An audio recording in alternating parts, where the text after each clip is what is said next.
Hello students. आज का हमारा टॉपिक है सेल। ये जो टॉपिक लिया गया है ये क्लास 9 की जो बुक है एनसीईआरटी की उससे लिया गया है। आज जो ये टॉपिक है इसमें हम यूनिसेलुलर और मल्टी सेलुलर ऑर्गेनिज्म के बारे में पढ़ेंगे। साथ साथ में जो सेल होती है, सेल की डिस्कवरी कैसे हुई, सेल में कौन कौन से पार्ट्स होते हैं, जैसे कि सेल वॉल जो कि प्लांट्स में प्रेजेंट होता है, सेल मेम्ब्रेन जो कि प्लांट्स और एनिमल्स दोनों में प्रेजेंट होती है, न्यूक्लियोटाइड जो प्रोकैरियोट में प्रेजेंट होता है और जो न्यूक्लियस जो कि यूकैरियोट्स में प्रेजेंट होता है।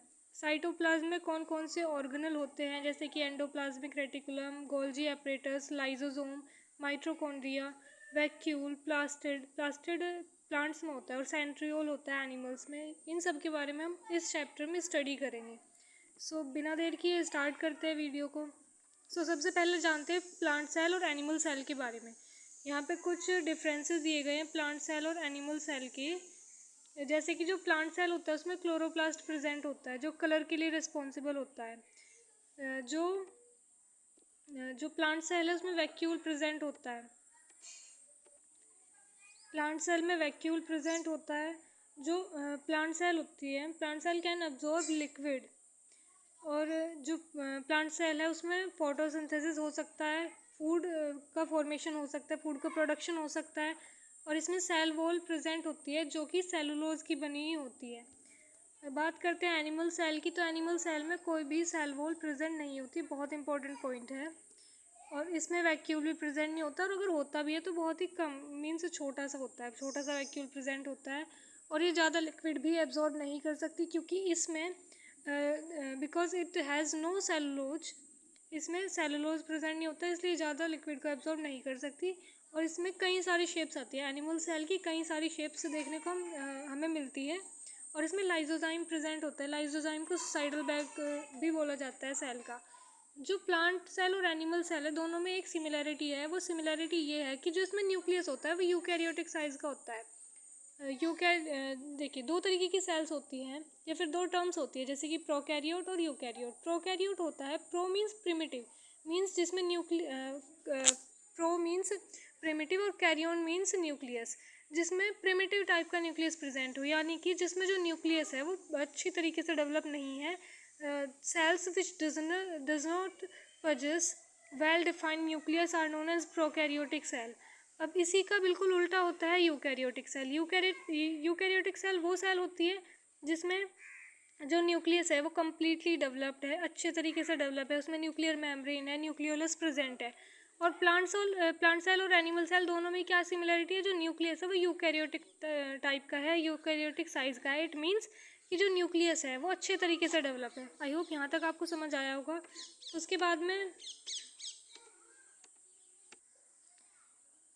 उसके बाद में यहाँ पे कुछ पॉइंट्स दिए गए हैं सेल से रिलेटेड, तो इन्हें जान लेते हैं। हर एक लिविंग ऑर्गेनिज्म है वो एक सबसे छोटी यूनिट से मिलकर बना हुआ होता है, जिसे कि सेल बोलते हैं। जो सेल है वो basic structural and functional unit है सभी लाइफ फॉर्म्स की। जो स्टडी होती है सेल की, और सेल में मतलब सेल की जो कंप्लीट स्टडी होती है उस स्टडी को बोलते हैं साइटोलॉजी।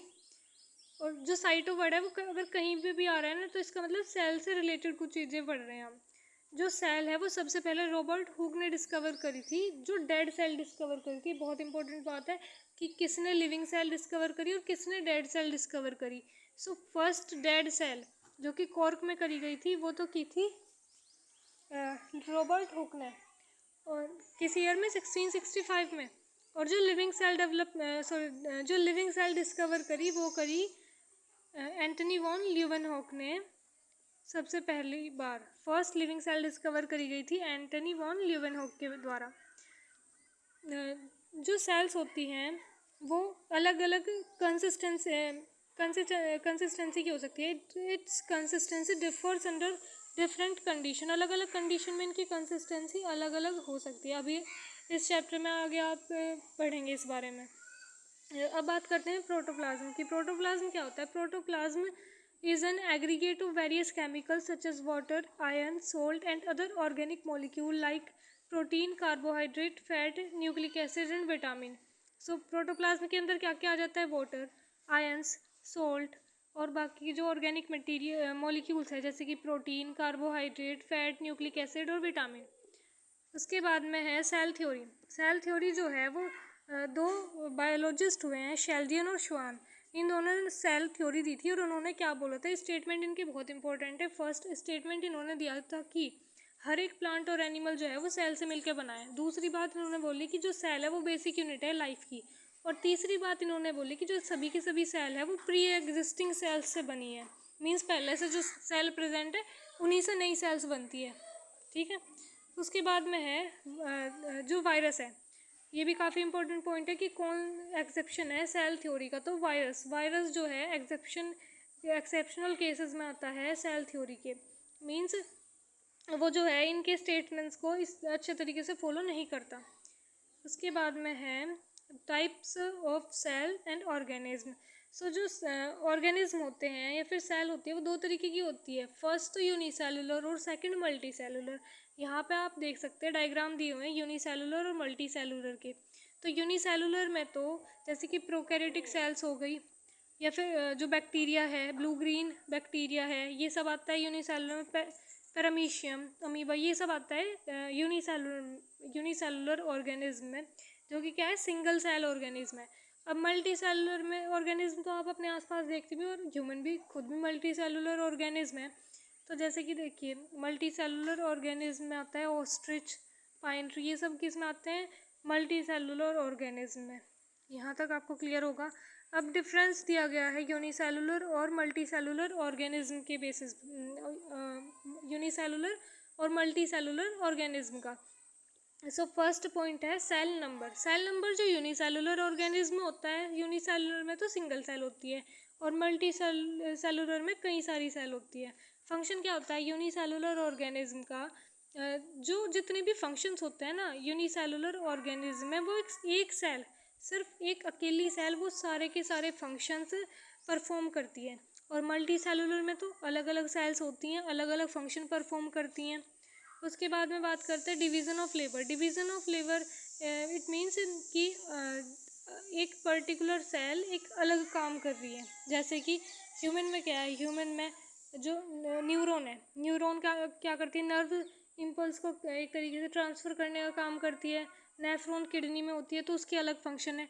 तो यहाँ पे जो यूनिसेलुलर ऑर्गेनिज्म है उसमें ऐसा नहीं होता, उसमें पर्टिकुलरली कोई सेल किसी एक पर्टिकुलर फंक्शन के लिए रिस्पॉन्सिबल नहीं होती। मीन्स उनका जो काम है ना सेल्स का, वैसे बटा नहीं हुआ होता। अब आप खुद ही सोचिए, जब एक ही सेल है तो उसमें काम कैसे बटेगा। और जो मल्टी सेलुलर ऑर्गेनिज्म होते हैं उसमें तो एक पर्टिकुलर फंक्शन परफॉर्म करती है। अब बात करते हैं रिप्रोडक्शन की। रिप्रोडक्शन में क्या होता है, यूनिसेलुलर ऑर्गेनिज्म में वही सिंगल सेल, उसी से रिप्रोडक्शन होता है। कई सारे प्रोसेस होते हैं जैसे कि फीजन, बडिंग, इन सब के थ्रू रिप्रोडक्शन होता है।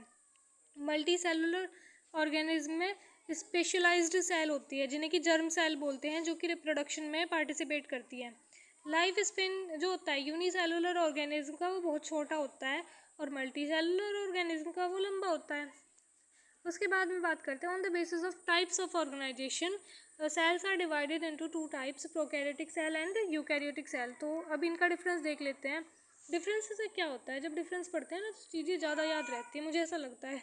तो आप ध्यान से पढ़िए। देखिए प्रोकैरियोटिक में क्या होता है, प्रोकैरियोटिक बहुत ही छोटे होती है साइज़ में, यूकैरियोटिक काफ़ी मतलब ठीक ठाक साइज़ होता है यूकैरियोटिक सेल का। जो प्रोकैरियोटिक सेल है, प्रोकैरियोटिक सेल में जो न्यूक्लियर रीजन होता है उसके अराउंड न्यूक्लियर मेम्ब्रेन प्रेजेंट नहीं होती। और यूकैरियोटिक में क्या होगा, इसका बिल्कुल उल्टा, न्यूक्लियर मेम्ब्रेन प्रेजेंट होगी। प्रोकैरियोटिक सेल में सिर्फ जो एक सिंगल क्रोमोसोम होता है वही प्रेजेंट होता है और यूकैरियोटिक में एक से ज़्यादा क्रोमोसोम प्रेजेंट होते हैं। जो न्यूक्लियोलस होता है वो एब्सेंट होता है प्रोकैरियोटिक सेल में, जबकि न्यूक्लियोलस प्रेजेंट होता है यूकैरियोटिक सेल में। प्रोकैरियोटिक सेल में जो मेम्ब्रेन बाउंड सेल ऑर्गेनल होते हैं ना वो एब्सेंट होते हैं। मेम्ब्रेन बाउंड सेल ऑर्गेनल का मतलब ये है जैसे कि माइटोकॉन्ड्रिया हो गया या फिर गोल्जी बॉडीज़, एंडोप्लाज्मिक रेटिकुलम, ये सब इसमें एब्सेंट होता है प्रोकैरियोटिक सेल में, जबकि यूकैरियोटिक में प्रेजेंट होते हैं। और उसके बाद में है जो सेल डिवीज़न होता है वो फीजन और बडिंग के थ्रू होता है। और जो यूकैरियोटिक सेल है उसमें सेल डिवीज़न माइटोसिस या फिर मियोसिस के थ्रू होता है। उसके बाद में है दो डायग्राम दिए गए हैं सेल्स के। तो आप इन्हें मैं आपको PDF प्रोवाइड करा दूँगी, आप उसमें देख लीजिएगा। इसमें ऑर्गेनल दिए हुए हैं कई सारे। तो अब धीरे धीरे जब हर एक ऑर्गेनल के बारे में हम पढ़ेंगे तो उनके फंक्शंस, उनकी लोकेशन वो क्लियर होती चल जाएगी। तो आगे पढ़ते हैं चलो। जो सेल शेप होती है, सेल कई तरीके, मतलब कि सेल के जो शेप होते हैं ना, शेप और साइज़ वो अलग अलग हो सकते हैं। जैसे कि मतलब उनके फंक्शंस के अकॉर्डिंग वो अलग अलग हो सकते हैं। वो स्फेरिकल, मतलब ऐसा माना जाता है कि जैसे कि स्फेरिकल है, लेकिन वे लंबी भी हो सकती है, इलोंगेटेड, जैसे कि नर्व सेल होती है। इसमें आपको ये ध्यान रखना है, जैसे कि यहाँ पे NCERT में दिया हुआ है ना कि ये जो ये वाला पार्ट है कि इलोंगेटेड है। इलोंगेटेड कौन सी है? नर्व सेल, ये इंपॉर्टेंट है। ब्रांच कौन सी है? पिगमेंटेड। डिस्कॉइडल है RBC, ऐसी होती है RBC थोड़ी सी इस तरीके से। और स्पिंडल शेप कौन सी है? Muscle cell. अब यहाँ पे कुछ डायग्राम दिए हुए हैं, जैसे कि ये तो नर्व सेल है, ये लास्ट में आपको, ये नर्व सेल है, स्पर्म, ओवम और वाइट ब्लड सेल WBC जिसे बोलते हैं, RBC, मसल फाइबर्स जो हार्ट में प्रेजेंट है, कार्डियक मसल्स, और ये striped muscle fibres, plain muscle fibre जो इंटेस्टाइन में है, कार्टिलेज की सेल, डेंड्राइट, बोन सेल, ये काफ़ी सारी जो सेल्स हैं उनके डायग्राम दिए हुए हैं, एक बार देख लीजिएगा। सेल साइज़, जो नॉर्मली हम सेल साइज़ की अगर बात करें, वैसे तो अलग अलग हो सकता है अलग अलग ऑर्गेनिज्म के अकॉर्डिंग, लेकिन जैसे कि जो उनका सेल साइज़ होता है ना, वो 0.2 mm से लेके 18 सेंटीमीटर तक हो सकता है। और किसी भी जो एक सेल है किसी मल्टी सेलुलर ऑर्गेनिज्म में, उसका सेल साइज़ होता है 20 to 30 mm। और जो लार्जेस्ट सेल है ना, वो ऑस्ट्रिच एग है। ऑस्ट्रिच एग जो है वो 15 सेंटीमीटर होता है डायमीटर में, और उसके ऊपर शेल प्रेजेंट होती है। और मतलब कि जब उस देखिए, दो कंडीशन आ सकती है कि ऑस्ट्रिच एग अगर शेल के साथ में प्रेजेंट है तो उसका डायमीटर कितना है, तो उसका डायमीटर होगा 15 सेंटीमीटर। और अगर वो बिना शेल के प्रेजेंट है तो उसका डायमीटर होगा 8 सेंटीमीटर। जो लॉन्गेस्ट सेल है, अभी ध्यान रखिएगा कि लार्जेस्ट सेल तो होगी ऑस्ट्रिच एग, लॉन्गेस्ट सेल है नर्व सेल। नर्व सेल अभी मैंने आपको ऊपर डायग्राम में दिखाया भी। और इसका जो स्मॉलेस्ट सेल है, स्मॉलेस्ट सेल है PPLO, जिसे कि माइकोप्लाज्मा भी बोलते हैं। और इसका जो डायमीटर पूछ लिया जाता है, इसका 0.1 mm होता है। और जो ह्यूमन एग है वो 0.1 mm डायमीटर का ही होता है। उसके बाद में है component of cell. Component of cell में देखिए, जैसे कि 3 बेसिक कंपोनेंट होते हैं सेल के, प्लाज्मा मेम्ब्रेन, न्यूक्लियस और साइटोप्लाज्म।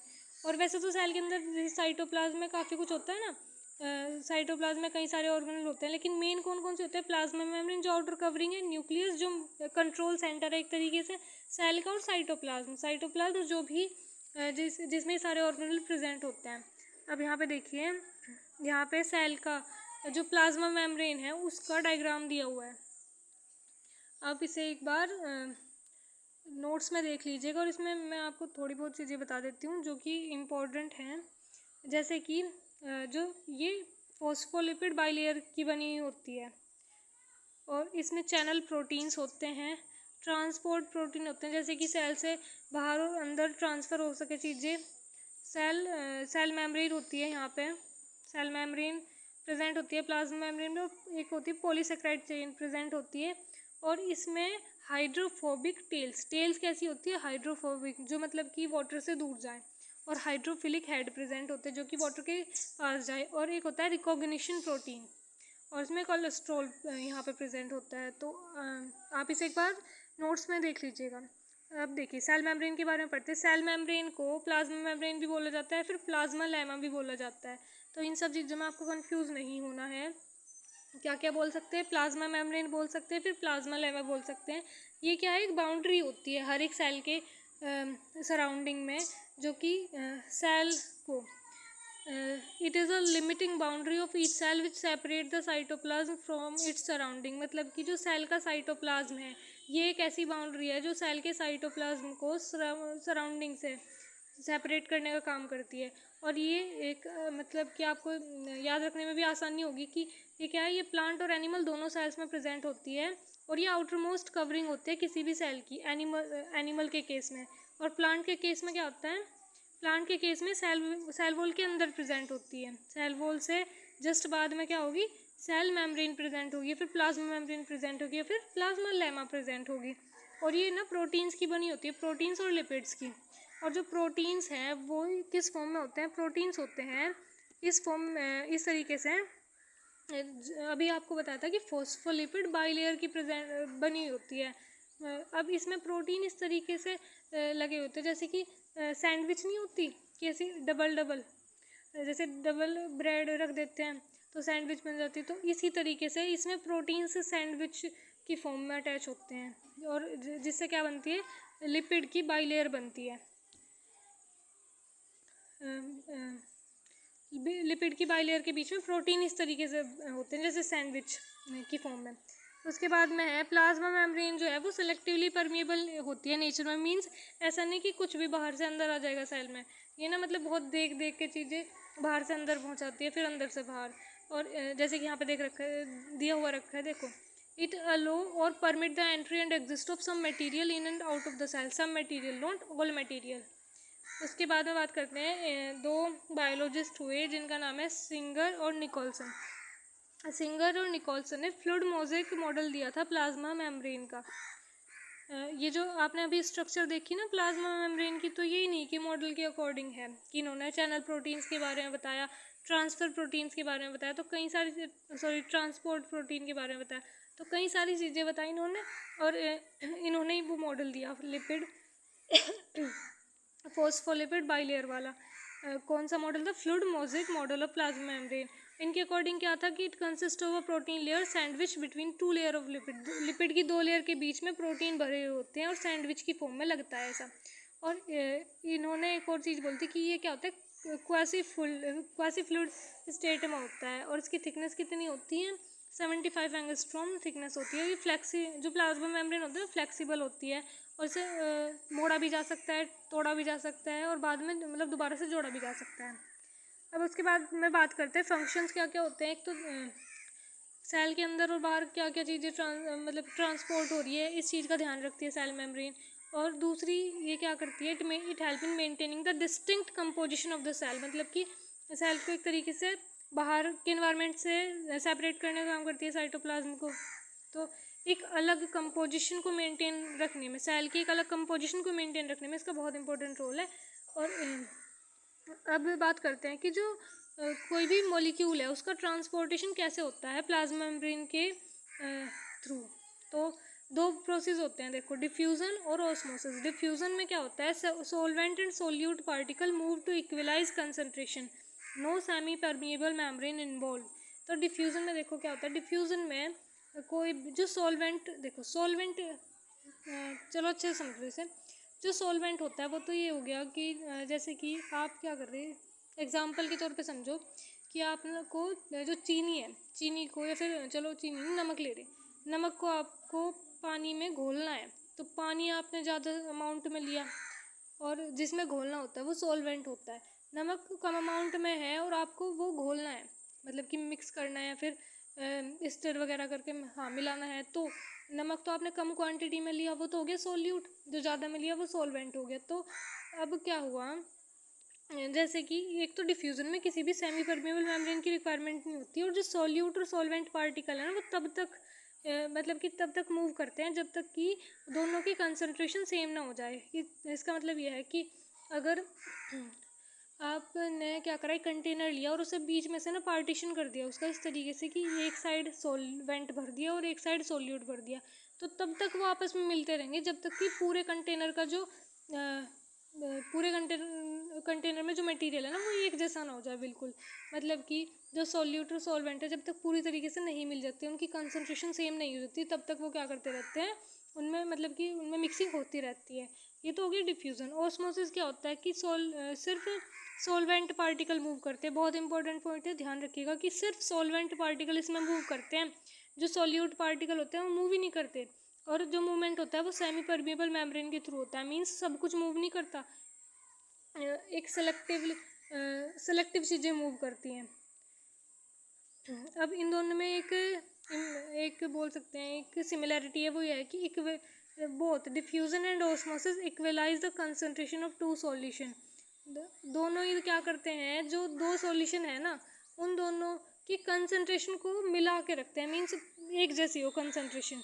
जो सॉल्यूट और सॉल्वेंट लिए गए हैं, मतलब कोई एक्सपेरिमेंट कर रहे हैं, फिर कुछ भी कर रहे हैं, तो उसमें सॉल्वेंट और सोल्यूट तब तक मिलते रहते हैं जब तक कि कंसनट्रेशन सेम नहीं हो जाती। ठीक है, उसके बाद में इनकी डेफिनेशन में है कि जो डिफ्यूज़न है, डिफ्यूज़न में तो सोल्यूट और आयंस का जो मूवमेंट होता है वो हायर कंसनट्रेशन से लोअर कंसनट्रेशन की तरफ होता है, और इसमें किसी एनर्जी की रिक्वायरमेंट नहीं होती है। एक पैसिव ट्रांसपोर्ट है, पैसिव ट्रांसपोर्ट उसे बोलते हैं जिसमें एनर्जी की रिक्वायरमेंट नहीं होती। ओस्मोसिस क्या है? ओस्मोसिस में सॉल्वेंट या फिर वाटर हायर कंसनट्रेशन से लोअर कंसनट्रेशन की तरफ जाता है और एक सेमी परमिएबल मेम्ब्रेन के थ्रू जाएगा, इसे ओस्मोसिस बोलते हैं। और या फिर जो सॉल्वेंट है वो लोअर कंसनट्रेशन से हायर कंसनट्रेशन की तरफ, मतलब कि दोनों ही तरफ जा सकता है सेमी परमिएबल मेम्ब्रेन के थ्रू, इसे ओस्मोसिस बोल लेंगे। ऑस्मोसिस को एक और नाम दिया गया है डिफ्यूज़न ऑफ सॉल्वेंट, तो ये आपको याद रखना है क्योंकि देखो डिफ्यूज़न की डेफिनेशन मैंने अभी आपको बताई। अगर कहीं पे डिफ्यूज़न ऑफ सॉल्वेंट लिखा हुआ आ रहा है तो आप वहाँ पे कंफ्यूज मत हो ना, वहाँ पे क्या है इसका मतलब कि डिफ्यूज़न ऑफ सॉल्वेंट का मतलब है कि ऑस्मोसिस के बारे में बात हो रही है। अब दो तरीके का होता है, एंडोऑस्मोसिस और एक्सोऑस्मोसिस। एंडोऑस्मोसिस होता है कि जो सॉल्वेंट है ना वो सेल के अंदर मूवमेंट कर रहा है, सेल के अंदर की तरफ जा रहा है, तो उसे बोलेंगे एंडोऑस्मोसिस। एंडो का मतलब ये अंदर होता है, एक्सो का मतलब होता है बाहर, यानी कि सॉल्वेंट सेल के बाहर मूव कर रहा है। अब सॉल्यूशन कितने तरीके के होते हैं उनकी कंसंट्रेशन के बेसिस पर। तो सॉल्यूशन तीन तरीके के होते हैं, हाइपरटोनिक, आइसोटोनिक और हाइपोटोनिक। अब यहाँ पे देखिए जो आइसोटोनिक सॉल्यूशन होता है उसमें तो when the concentration of the solution outside the cell is equal to the concentration of the cytoplasm of the cell, यानी कि सेल के अंदर और बाहर कंसंट्रेशन सेम है, इसे बोलेंगे आइसोटोनिक सॉल्यूशन। जैसे कि इस बीच वाली कंडीशन में आपको दिखाई दे रहा होगा आइसोटोनिक। उसके बाद में है हाइपरटोनिक। हाइपरटोनिक में जब जो सॉल्यूशन होता है सेल के बाहर उसमें उसकी कंसंट्रेशन ज़्यादा हो, सेल के बाहर जो सॉल्यूशन है उसकी कंसंट्रेशन ज़्यादा हो, सेल के अंदर जो सॉल्यूशन है उसकी कंसंट्रेशन कम हो, तो इसमें क्या होगा, इसे बोलेंगे हाइपरटोनिक। मतलब बाहर अगर ज़्यादा है तो हाइपरटोनिक सॉल्यूशन। और इसमें क्या होता है, सेल जो है वो अपना जो वाटर होता है वो लूज़ कर देती है और प्लाज्मोलाइज्ड हो जाती है, जैसे कि इसमें आप यहाँ पे देख सकते हैं फर्स्ट वाली कंडीशन में वाटर बाहर की तरफ मूव कर रहा है, सेल से वाटर लॉस हो रहा है। थर्ड है हाइपोटोनिक सॉल्यूशन। हाइपोटोनिक सॉल्यूशन में क्या होता है, जब कंसंट्रेशन होती है सॉल्यूशन की वो बाहर कम होती है और अंदर ज़्यादा होती है, साइटोप्लाज्म में कंसंट्रेशन ज़्यादा है और बाहर कम है। इसमें क्या होगा, सेल जो है वो वाटर की एंट्री सेल के अंदर होगी, जैसे कि यहाँ पे आप देख सकते हैं थर्ड कंडीशन में वाटर की एंट्री हो रही है सेल के अंदर, और इससे क्या होगा, सेल फूल जाएगी, स्वेल हो जाएगी और बर्स्ट हो जाएगी, मतलब फट जाएगी। उसके बाद में सेल मेम्ब्रेन के बारे में हम पढ़ चुके। उसके बाद हम पढ़ते हैं सेल वॉल के बारे में। सेल वॉल क्या होती है, ये प्लांट्स में प्रेजेंट होती हैं और ये आउटर मोस्ट कवरिंग है। क्या है, आउटर मोस्ट कवरिंग है प्लांट सेल की, और ये एनिमल सेल में प्रेजेंट नहीं होती। सेल वॉल होती कैसी है, एक तो रिजिड होती है मतलब ठोस सी होती है, स्ट्रॉन्ग होती है, थिक होती है, पोरस होती है, इसमें पोर्स प्रेजेंट होते हैं, छोटे छोटे पोर्स प्रेजेंट है, और ये नॉन लिविंग स्ट्रक्चर है। और ये किसकी बनी होती है, एक तो आपको ध्यान रखना है, देखो आपको वैसे तो ये सारी चीज़ें बहुत इंपॉर्टेंट है, इनफैक्ट ये चैप्टर ही एग्ज़ाम के पॉइंट ऑफ व्यू से बहुत ज़्यादा इंपॉर्टेंट है, तो आपको सारी चीज़ें याद रखनी है। बट फिर भी जैसे कि ये किसकी बनी होती है, सेल वॉल किसकी बनी होती है, किस में प्रेजेंट होती है, तो ये आपको याद रखना है। जो सेल वॉल होती है किन्हीं भी दो सेल्स की, वो आपस में जुड़ी रहती है, किसके थ्रू, एक लेयर होती है जिसे बोलते हैं मिडल लैमेला। तो यहाँ तक आपको समझ आ गया होगा। यहाँ पे देखिए डायग्राम दिया हुआ है, मिडल लैमेला को दिखाया गया है। अब फंक्शन जान लेते हैं इसके। एक तो इसकी सेल वॉल की वजह से एक पर्टिकुलर शेप आती है किसी भी सेल की, ये सेल को स्ट्रेंथ प्रोवाइड करती है, ये परमिएबल होती है, और मॉलिक्यूल्स जो है वो अलग अलग साइज़ के मॉलिक्यूल एंट्री कर सकते हैं सेल में। और इसकी एक खासियत है कि इसमें रिपेयर भी मतलब ये रिपेयर भी हो सकती है और ये रीजनरेट भी हो सकती है। मीन्स अगर कुछ भी थोड़ा बहुत प्रॉब्लम हो गई है सेल वॉल में तो वो ठीक हो सकती है, ऐसा नहीं है कि वो ठीक नहीं होगी। उसके बाद में बात करते हैं न्यूक्लियस की। ये तो डायग्राम दिया हुआ है न्यूक्लियस का, और इसमें अब जब मैं आपको इस न्यूक्लियस के बारे में पॉइंट्स पढ़ाऊँगी तो आपको काफ़ी अच्छे तरीके से क्लियर हो जाएगा ये डायग्राम भी, कि न्यूक्लियस में क्या क्या प्रेजेंट होता है। जैसे कि यहाँ पे अभी तो आप देख सकते हैं राइबोसोम प्रेजेंट है, राइबोसोम है, और एंडोप्लाज्मिक रेटिकुलम प्रेजेंट है, न्यूक्लियोलस प्रेजेंट है, न्यूक्लियर पोर प्रेजेंट है, न्यूक्लियर मेम्ब्रेन प्रेजेंट है, जिसे यहाँ पे देखिए न्यूक्लियर एनवेलप है, दो हैं, वो भी इनर मेम्ब्रेन और आउटर मेम्ब्रेन। और यहाँ पे क्रोमेटिन प्रेजेंट है, हेट्रोक्रोमेटिन प्रेजेंट है। पेरीन्यूक्लियर मतलब कि दो मेम्ब्रेन के बीच में जो स्पेस प्रेजेंट है उसे पेरीन्यूक्लियर स्पेस बोलते हैं। और न्यूक्लियर मेम्ब्रेन में जो पोर्स प्रेजेंट होते हैं उसे न्यूक्लियर पोर बोलते हैं। यहाँ पे यूक्रोमेटिन और हेट्रोक्रोमेटिन प्रेजेंट है। राइबोसोम एंडोप्लाज्मिक रेटिकुलम के ऊपर प्रेजेंट होते हैं, और जब एंडोप्लाज्मिक रेटिकुलम के ऊपर राइबोसोम प्रेजेंट होते हैं उसे रफ एंडोप्लाज्मिक रेटिकुलम बोलते हैं। और यहाँ पे देख सकते हैं ये यहाँ पे एंडोप्लाज्मिक रेटिकुलम है। और कुछ ऐसे एंडोप्लाज्मिक रेटिकुलम होते हैं जहाँ पे जो राइबोसोम है वो प्रेजेंट नहीं होते, उसे बोलते हैं स्मूथ एंडोप्लाज्मिक रेटिकुलम। राइबोसोम में प्रोटीन का फॉर्मेशन होता है, प्रोटीन सिंथेसिस का काम करता है। और न्यूक्लियस में ही जेनेटिक मटेरियल होता है। यहाँ पे न्यूक्लियोलस देख सकते हैं, जो डार्क स्टेन्ड जो दिखाई दे रहा है वो न्यूक्लियोलस है। तो यहाँ तक क्लियर होगा। अब देखिए, जो न्यूक्लियस होता है ना, बहुत इंपॉर्टेंट सेल ऑर्गेनेल होता है, जो कि एक तरीके से कंट्रोल सेंटर होता है। इसे हेड क्वार्टर ऑफ सेल भी बोलते हैं। जैसे कि हमारा माइंड होता है ना, हमें कंट्रोल करता है, उसी तरीके से सेल को कंट्रोल करने का काम न्यूक्लियस का होता है। न्यूक्लियस की डिस्कवरी करी थी 1831 में रॉबर्ट ब्राउन ने। और यूकैरियोटिक सेल में मैं आपको यूकैरियोटिक और प्रोकैरियोटिक सेल के बारे में तो ऑलरेडी डिस्कस कर चुकी हूँ। जैसे कि यूकैरियोटिक सेल में तो जो न्यूक्लियस होता है वो वेल डिफाइंड होता है, लेकिन प्रोकैरियोटिक में वेल डिफाइंड न्यूक्लियस प्रेजेंट नहीं होता। प्रोकैरियोटिक सेल में प्रिमिटिव न्यूक्लियस प्रेजेंट होता है, मतलब कि जो अच्छे तरीके से डेवलप नहीं है। इसमें डबल लेयर होती है, डबल लेयर कवरिंग होती है, जिसे न्यूक्लियर मेम्ब्रेन बोलते हैं। और उन दोनों के बीच में जो दो न्यूक्लियर मेम्ब्रेन है, इनर मेम्ब्रेन और आउटर मेम्ब्रेन, उनके बीच में क्या है, पेरी न्यूक्लियर स्पेस प्रेजेंट होता है। जो न्यूक्लियर मेम्ब्रेन है उसमें पोर्स प्रेजेंट होते हैं, जिसे न्यूक्लियर पोर बोलते हैं, जो कि मटेरियल को इन and out of the nucleus करते हैं। और जो न्यूक्लियर मेम्ब्रेन है उसके अलावा न्यूक्लियस में न्यूक्लियोलस प्रेजेंट होता है, क्रोमेटिन मटेरियल प्रेजेंट होता है, और बाकी का जो मतलब कुछ और मटेरियल प्रेजेंट होता है, सब कुछ सब्सटेंस फिल होता है न्यूक्लियस के अंदर। जो क्रोमोसोम या फिर क्रोमेटिन मटेरियल है उसमें कंसिस्ट ऑफ डीएनए, मतलब डीएनए होते हैं जो कि हेरिडिटरी इन्फॉर्मेशन को स्टोर करते हैं और ट्रांसमिट करने का काम करते हैं जब रिप्रोडक्शन वगैरह होता है उस टाइम पे। अब फंक्शन की बात करें तो फंक्शन देखो, एक तो कंट्रोल कर रहा है सभी एक्टिविटीज़ को सेल की, और सेल साइकिल को रेगुलेट करने का काम कर रहा है। सेल साइकिल को जब आप माइटोसिस मियोसिस पढ़ोगे ना, तब आपकी समझ में आएगा सेल साइकिल होता क्या है। सेल साइकिल आप समझ सकते हो इस तरीके से कि जैसे लाइफ साइकिल होता है ना, ऐसे पूरा सेल की स्टार्टिंग से लेके और पूरा कि उसमें कौन कौन से चेंजेस आ रहे हैं उसे बोलेंगे सेल साइकिल। अब दूसरा काम करता है ये हेरिडिटरी कैरेक्टर्स को ट्रांसमिट करने का पेरेंट्स से ऑफस्प्रिंग में। उसके बाद में नेक्स्ट टॉपिक है इसमें साइटोप्लाज्म। साइटोप्लाज्म क्या है कि जो लिक्विड फिल होता है ना, जिसमें ये ऑर्गेनेल फ्लोट करते रहते हैं, उसे साइटोप्लाज्म बोलते हैं। और साइटोप्लाज्म को डिस्कवर करता कोलीकर ने 1862 में। अब ये क्या है, इसमें दो चीज़ें होती है, एक तो बायोसिंथेटिक रिएक्शंस बोल सकते हैं, या फिर दो तरीके, देखिए दो तरीके की रिएक्शंस होती रहती हैं इसमें। मेटाबॉलिक रिएक्शंस होती हैं, एक तो कैटाबॉलिक रिएक्शन और एक एनाबॉलिक रिएक्शन। एनाबॉलिक रिएक्शन वो होती है जिसमें कुछ बन रहा होता है, और कैटाबॉलिक रिएक्शन वो होती है जिसमें कुछ टूट रहा होता है। मीन्स कोई सब्सटेंस वगैरह है या फिर कुछ रिएक्शन चल रही है, उसमें कुछ प्रोडक्ट बनेगी तो वो तो एनाबॉलिक होगी। कुछ टूट के कोई मतलब कुछ ब्रेकडाउन हो के कुछ नया प्रोडक्ट बना है, फिर कुछ ब्रेकडाउन हो रहा है, उसे कैटाबॉलिक बोल देंगे। तो यहाँ पे देखो, यहाँ पे दो पार्ट होते हैं इसके, साइटोसोल और सेल ऑर्गेनेल। साइटोसोल तो होता है जो एक्वस सोल्यूबल पार्ट होता है ना, जिसमें प्रोटीन्स के फाइबर्स वगैरह प्रेजेंट होते हैं, जिसमें साइटोस्केलेटन बनता है जिससे, उसे तो बोलते हैं साइटोसोल। और सेल ऑर्गेनेल जितने भी जो लिविंग पार्ट होता है सेल का, जिसमें एक पर्टिकुलर शेप होती है, स्ट्रक्चर होती है, उनका एक पर्टिकुलर फंक्शन होता है, उनके ऊपर मेम्ब्रेन प्रेजेंट होती है, जैसे कि मेम्ब्रेन बाउंड सेल ऑर्गेनेल बोलते हैं। तो ये हो गया आपका साइटोप्लाज्म। उसके बाद में है एंडोप्लाज्मिक रेटिकुलम। एंडोप्लाज्मिक रेटिकुलम क्या है, कुछ मेम्ब्रेन्स का नेटवर्क है जो कि साइटोप्लाज्म में प्रेजेंट होता है। इसे डिस्कवर करा था पोर्टर, क्लोड और फ्यूलम ने।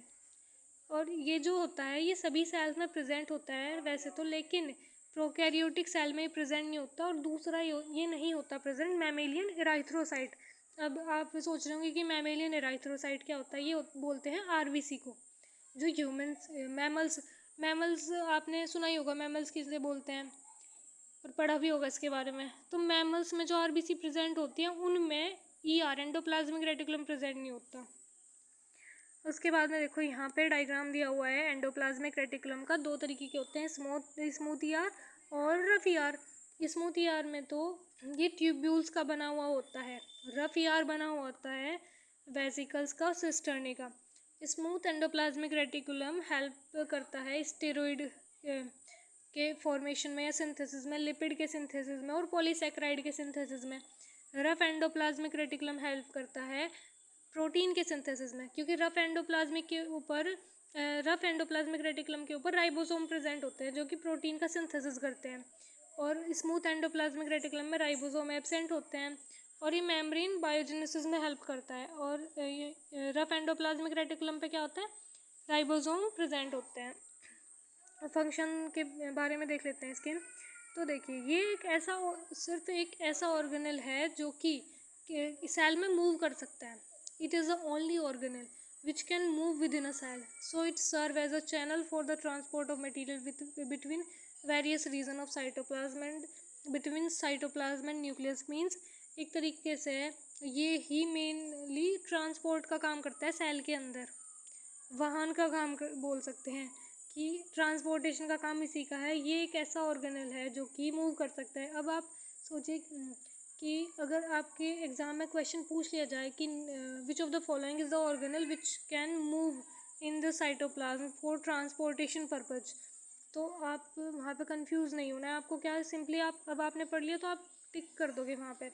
अब देखिए, उसके बाद में है दूसरा फंक्शन है कि ये साइटोप्लाज्मिक फ्रेमवर्क भी मतलब कि फॉर्म करता है या फिर फंक्शन करता है उसकी तरह। जैसे कि देखिए, it also function as a cytoplasmic framework to provide space for some of the biochemical activities. It form endoskeleton of the cell. यहाँ पे कई सारी बायोलॉजिकल एक्टिविटीज़ होती हैं, बायोकेमिकल्स एक्टिविटीज़ होती है, कई सारी रिएक्शंस होती हैं, और उसमें ये हेल्प भी करता है। फैट के सिंथेसिस में हेल्प करता है, स्टीरॉयड के सिंथेसिस में हेल्प करता है, और कोलेस्ट्रॉल के सिंथेसिस में हेल्प करता है। जो स्मूथ एंडोप्लाज्मिक रेटिकुलम है वो काफ़ी इंपॉर्टेंट रोल प्ले करता है detoxification of drugs and poisonous by product में। नेक्स्ट है गोल्जी एपरेटस। गोल्जी एपरेटस क्या है? Golgi apparatus consist of a system of membrane bound vesicle arrange parallel to each other in a stack called cisternae.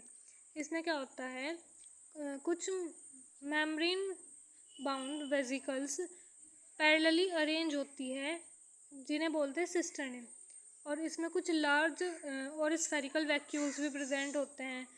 इनकी जो discovery है, Golgi apparatus की discovery करी थी कैमिलियो गोल्जी ने, और प्लांट्स में Golgi membrane is bounded. Plants में गोल्जी मेम्ब्रेन बाउंडेड होती है और सिंगल मेम्ब्रेन बाउंड होती है। ये बहुत इंपॉर्टेंट पार्ट है कि गोल्जी बॉडीज़ के ऊपर कितनी मेम्ब्रेन प्रेजेंट होती है, तो एक मेम्ब्रेन प्रेजेंट होती है, और ये प्रोकैरियोटिक सेल में नहीं होती प्रेजेंट, और मैमेलियन आरबीसी में भी ये प्रेजेंट नहीं होती, और सीव सेल में प्रेजेंट नहीं होती।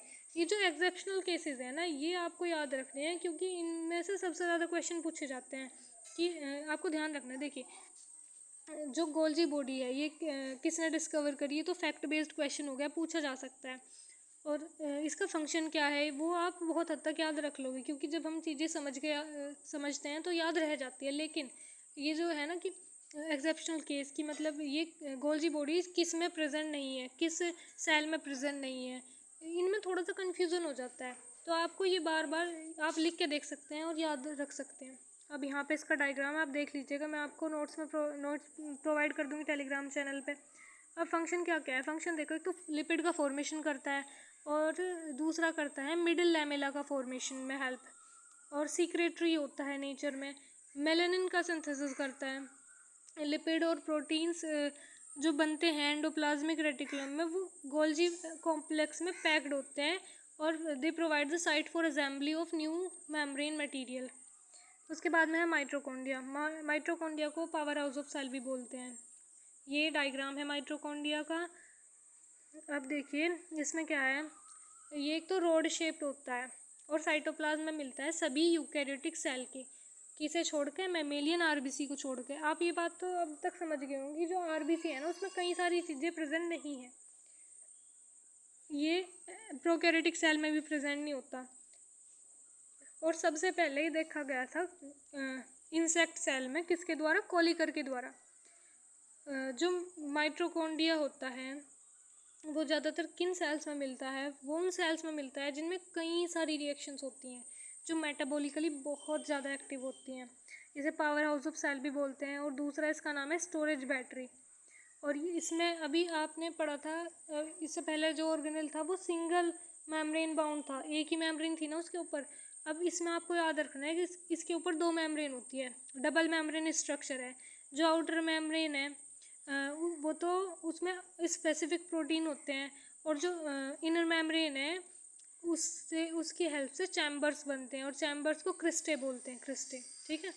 आउटर मेम्ब्रेन में अलग प्रोटीन होते हैं, जो इनर मेम्ब्रेन है वो ऐसे फोल्ड वगैरह हो गए जो नए नए चैम्बर मतलब कि चैम्बर्स का फॉर्मेशन करती है, जिसे क्रिस्टे बोलते हैं। इसका फंक्शन क्या है? एक तो देखिए, इसका फर्स्ट फंक्शन तो हो गया यही कि एक तो प्रोड्यूस करता है एनर्जी को, और स्टोर करता है एनर्जी को। किस फॉर्म में करता है? एटीपी की। एटीपी की फुल फॉर्म होती है एडिनोसिन ट्राइफॉस्फेट। और ये साइट है क्रेब साइकिल का, जो आप आगे पढ़ोगे। क्रेब साइकिल रेस्पिरेशन में एक साइकिल होता है, उसकी वो भी यहीं पे होता है माइटोकॉन्ड्रिया में, सेल में। अगर आपसे पूछ ले कि बताओ कौन सा ऑर्गेनल ऐसा है सेल में जो कि क्रेब साइकिल की साइट है, तो वो है कौन सा? माइटोकॉन्ड्रिया। अब नेक्स्ट है राइबोसोम। राइबोसोम की यहाँ पे डायग्राम दिए हुए हैं, आप देख लीजिएगा। राइबोसोम में प्रोटीन सिंथेसिस होता है, मैं आपको पहले बता चुकी। और all structural and functional protein coded by the nuclear DNA are synthesized upon cytoplasmic ribosome. The DNA codes are transcribed into mRNA messenger RNA molecule in the chromosome of the nucleus. यहाँ पे देखो इसके function बहुत important है। एक तो देखो first function है प्रोटीन सिंथेसिस होती है राइबोसोम में, और जो प्रोटीन जो बन चुकी वो ट्रांसपोर्ट किसके थ्रू होती है? अभी मैंने आपको बताया था कि जो ट्रांसपोर्टेशन का काम करता है वो एंडोप्लाज्मिक रेटिकुलम करता है। तो इसका एक फंक्शन है, ये याद रख लेना आप। दूसरा, और ये पूछा भी जाता है ज़्यादातर राइबोसोम से रिलेटेड अगर कोई क्वेश्चन आ रहा है तो वो यही आता है कि मतलब कि प्रोटीन सिंथेसिस कौन करता है, इससे रिलेटेड आ सकता है। देखिए, अलग अलग तरीके से आ सकते हैं, पूछा जा सकता है असर्शन रीजन में, स्टेटमेंट बेस्ड में, या फिर वो incorrect find which one of the following is incorrect. तो ऐसे आते हैं ना, इस तरीके से थोड़ा सा ट्रिकी बना देते हैं, बल्कि इतने टफ क्वेश्चन नहीं आते। अब उसके बाद में देखो, उसके बाद में आता है प्लास्टिड। प्लास्टिड का डायग्राम है, इसमें स्ट्रोमा है, थाइलाकोइड स्पेस प्रेजेंट है, इंटर मेम्ब्रेन स्पेस प्रेजेंट है। इंटर मेम्ब्रेन स्पेस देखो, 2 मेम्ब्रेन के बीच का जो स्पेस होता है ना, वो उसे बोलते हैं। अब अभी मैंने आपको बताया इंटर मेम्ब्रेन स्पेस प्रेजेंट है, अब इसका मतलब 2 मेम्ब्रेन, यानी कि ये भी क्या है? डबल मेम्ब्रेन स्ट्रक्चर है, यानी कि 2 मेम्ब्रेन प्रेजेंट है इसके ऊपर। और डिस्कोइडल स्ट्रक्चर है। डिस्कोइडल एक और की स्ट्रक्चर थी, डिस्कोइडल थी आरबीसी की। तो ये भी थोड़ा थोड़ा ना ऐसी है कि मतलब लंबा सा और थोड़ा सा ऐसे डिस्क की शेप में। और ये सिर्फ प्लांट सेल में मिलता है। और इसकी शेप्स अलग अलग भी हो सकती है, जैसे एल्गी में अलग है। और ये मतलब कि देखिए, ये यू शेप में मिल सकता है, स्पाइरल भी मिल सकता है, कॉइल्ड में मिल सकता है, रिबन शेप भी मिल सकता है। तो शेप अलग अलग हो सकती है। अब देखो, इसमें ना पिगमेंट प्रेजेंट होता है, और पिगमेंट के बेसिस पे 3 तरीके का होता है, ल्यूकोप्लास्ट, क्लोरोप्लास्ट और ल्यूकोप्लास्ट यहाँ पे मिसप्रिंट हो चुका है, मतलब मिसटाइप हो चुका है, सॉरी। क्लोरोप्लास्ट के प्लेस पे यहाँ पे आएगा क्रोमोप्लास्ट, यहाँ पे सही कर लीजिएगा। ल्यूकोप्लास्ट जो है वो तो वाइट होता है, और कहाँ पे मिलता है? जो अंडरग्राउंड पार्ट होता है ना प्लांट वगैरह के, वहाँ पे मिलता है। क्रोमोप्लास्ट वो होता है जो कलर प्रोवाइड करता है, जैसे कि फूल वगैरह में, जैसे रेड, ब्राउन, ये सब। और क्लोरोप्लास्ट होता है जो ग्रीन होता है कलर में, और जो बाहर दिखाई देते हैं ना प्लांट में पार्ट, उन सब में, जैसे कि पत्तियाँ, तना, इन सब में मिलता है। और ये सिर्फ प्लांट सेल में मिलता है, ये तो मैं आपको बता चुकी। और इससे फोटोसिंथेसिस में हेल्प करता है। ग्रीन पार्ट प्रेजेंट है, ग्रीन पार्ट जो है वो फोटोसिंथेसिस में हेल्प करेगा, क्लोरोफिल प्रेजेंट होगा। और इसे ना किचन ऑफ प्लांट बोलते हैं, खाना यहीं पे बनता है प्लांट का। अब देखिए, यहाँ पे 2 पार्ट होते हैं इसमें, एक तो ग्रेना और एक स्ट्रोमा। ग्रेना जो है वो लैमिलर पार्ट होता है, और ये कहाँ पे मिलता है? These are found layered on top of each other, मतलब कि लेयर्स की फॉर्म में मिलता है। और जो जो स्टॉक बनती है सब, उसे बोलते हैं ग्रेना। और हर एक ग्रेनम में, ग्रेनम से मिलके ग्रेना बनता है। कई सारे ऐसे ग्रेनम रखे गए हैं लेयर की फॉर्म में, उससे मिलकर क्या बना? ग्रेना। हर एक ग्रेनम जो होता है क्लोरोप्लास्ट का वो सुपर इम्पोज होता है, मतलब कि ऐसे देखिए एक दूसरे के ऊपर सुपर इम्पोज, मतलब एक दूसरे के ऊपर ऐसे रखा हुआ होता है ग्रेनम, और उससे क्या बनता है, थाइलाकोइड बनता है। आप यहाँ पे डायग्राम में देख सकते हैं, ये थाइलाकोइड है। यहाँ पे जो ये ऐसे ऐसे दिखाई दे रहा होगा जैसे कोइंस रखे हों बहुत सारे लाइन से, इस तरीके से। उसके बाद में इसका फंक्शन देखा, हाँ इसका फंक्शन क्या होता है, ग्रेना का फंक्शन, पर्टिकुलरली ग्रेना का फंक्शन होता है लाइट रिएक्शन जो होती है ना फोटोसिंथेसिस में, वो यहीं पर होती है ग्रेना में। और इसमें क्लोरोफिल प्रेजेंट होता है जो कि फोटोसिंथेटिक पिगमेंट है। और in each thylakoid quantasome are present which are called the photosynthetic unit. हर एक थाइलाकोइड में क्वांटासोम्स प्रेजेंट होते हैं, ये अलग से पॉइंट मेंशन कर रखा है, तो इसे आप याद रखिएगा, जिसे कि फोटोसिंथेटिक यूनिट बोलते हैं। नेक्स्ट है इसमें स्ट्रोमा। स्ट्रोमा क्या है, ग्रैनुलर ट्रांसपेरेंट सब्सटेंस है जिसे कि मैट्रिक्स भी बोलते हैं, और ग्रेना इसी के अंदर एम्बेडेड होते हैं। ग्रेना के अलावा इसमें लिपिड प्रोटीन्स होते हैं, लिपिड ड्रॉपलेट्स होती हैं, स्टार्च ग्रेन होते हैं और राइबोसोम प्रेजेंट होता है। इसका फंक्शन ये है कि यहाँ पे डार्क रिएक्शन होती है फोटोसिंथेसिस की, और ये प्रोटीन सिंथेसिस में भी हेल्प करता है, क्योंकि यहाँ पे राइबोसोम प्रेजेंट है। अभी आपने देखा कि क्या क्या प्रेजेंट है, लिपिड है, स्टार्च, राइबोसोम, ये सब प्रेजेंट है। नेक्स्ट है वैक्यूल। वैक्यूल जो है वो मेम्ब्रेन बाउंड ऑर्गेनेल प्रेजेंट है साइटोप्लाज्म में, जो कि वाटर कंटेन करता है और बाकी कुछ सब्सटेंस। इसमें एक मेम्ब्रेन होती है सिर्फ, और उसी मेम्ब्रेन का नाम है टोनोप्लास्ट। और जो एनिमल सेल्स होती हैं उसमें वैक्यूल या तो बहुत छोटे साइज़ के होंगे या फिर होंगे ही नहीं, लेकिन प्लांट सेल में बड़ी साइज़ के भी होते हैं और बहुत सारे, मतलब कि बड़ा साइज़ होता है। और इनफैक्ट जो प्लांट सेल होते हैं उसमें 90% स्पेस यही ऑक्यूपाई करके रखते हैं, मतलब कि 90% वॉल्यूम जो है सेल का वो वैक्यूल के द्वारा ही ऑक्यूपाई कर जाता है। इसका फंक्शन ये है कि it help in maintaining osmotic pressure in a cell, मतलब कि किसी भी सेल में ऑस्मोटिक प्रेशर को मेंटेन करने में हेल्प करते हैं। और जो टॉक्सिक मेटाबॉलिक प्रोडक्ट बनते हैं किसी भी सेल में, उसको स्टोर करने का काम करते हैं। नेक्स्ट है इसमें लाइजोसोम। लाइजोसोम जो है वो एक छोटा सा सैक लाइक ग्रेन्यूल है जिसमें कि एंजाइम्स होते हैं इसमें डाइजेशन वाले। डाइजेशन मतलब कि इसे ना सुसाइडल बैग भी बोलते हैं। इसका मेन काम ऐसा होता है कि जैसे अगर कुछ ख़राब हो गया ना सेल में, तो उसे डाइजेस्ट कर जाना, मतलब ऐसे नहीं कि पूरी सेल बेकार होगी, उसे डाइजेस्ट कर देता है जो पार्ट ख़राब हो जाता है। तो इसमें एक ही मेम्ब्रेन प्रेजेंट होती है, और ये एनिमल सेल और कुछ प्लांट सेल में प्रेजेंट होता है, और इसकी कोई भी पर्टिकुलर शेप नहीं होती है। और इसके फंक्शंस में देखो, एक तो वो ये डाइजेशन का काम करता है, या फिर दूसरा काम क्या बोलेंगे, वेस्ट डिस्पोजल सिस्टम है एक तरीके का।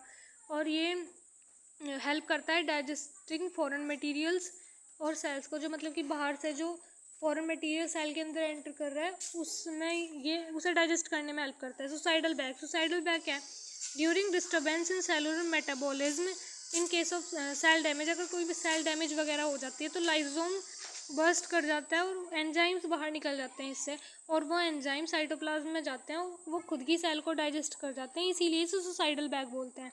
अब एनिमल सेल और प्लांट सेल में क्या क्या डिफरेंस है, तो देखो प्लांट सेल में क्लोरोप्लास्ट प्रेजेंट होता है, ये डिफरेंस हमने इस चैप्टर की स्टार्टिंग में भी पढ़ा था। प्लांट सेल में क्लोरोप्लास्ट प्रेजेंट है, एनिमल सेल में सेल वॉल प्रेजेंट नहीं है और क्लोरोप्लास्ट भी प्रेजेंट नहीं है। जो प्लांट सेल है उसमें सेल वॉल प्रेजेंट होती है और रिजिड होती है, जो कि प्लांट सेल में लाइजोसोम इतने खास मतलब प्रेजेंट नहीं होते, एक तो लाइजोसोम प्रेजेंट नहीं होते और दूसरे पेरोक्सिसोम प्रेजेंट नहीं होते। एनिमल सेल में सीलिया प्रेजेंट होते हैं और फ्लैजिला प्रेजेंट होते हैं। प्लांट सेल में जो सेल्स होती है वो स्क्वायर होती है, फिर रिजिड या फिर ज्योमेट्रिक शेप की होती है, जबकि जो एनिमल सेल है cells are fluid and flexible और कई अलग अलग शेप्स की हो सकती है।